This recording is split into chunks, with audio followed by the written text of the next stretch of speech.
sa mga sundalong namatay sa C-130 plane crash sa Patikul, Sulu, gihaya na sa ilang tagsa-tagsa ka lugar sa Mindanao. Ani ang report ni Cyril Chavez. Gihaya na karon sa Davao City ang patayng lawas ni First Lieutenant Sina Alexandria Tato, ang flight nurse nga lakip sa mga namatay sa C-130 plane crash sa Patikul, Sulu nga miabot sa syudad niadtong adlawng Biyernes. Napuno ang haya ni Rhea sa mga bulak ug hulagway nga gidalit sa iyang kabanay ug higala. Timaan silang dakong paghigugma kaniya. Giablian usab ang iyang lungon, apan litrato lamang ang gipakita tungod dili na usab mailhan ang dagway niini sa pagkasunog. Nakatakdang ilubong si Rhea karong Hulyo 17 adlawng Sabado.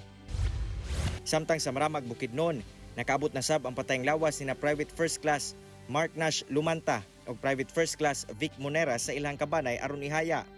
Full military honors ang gidalit sa 88 Infantry Maringal Battalion ngadto sa duha ka mga sundalo nga namatay sa trahedya sa Sulu. Sa Bukidnon, nakaabot na sab ang patayng lawas ni Private First Class Melmark Angana nga taga Malay-Balay. Gipasidunggan siya sa Order of Lapu-Lapu. Lakip si Private Marcelino Alquezar nga taga Impasugong. Kiyatagan sab sila sa mga personel sa 8 Infantry Dependable Battalion og Military Honors. Gawa sa award, nakadawat sab og tabang pinansal gikan sa AFP ug Office of the President ang kabanay sa mga namatayng sundalo ug muhatag sab ang mga sundalo sa Eastern Mindanao Command silang duha ka adlaw nga subsistence allowance. Ako, si Cyril Chavez para sa One Mindanao.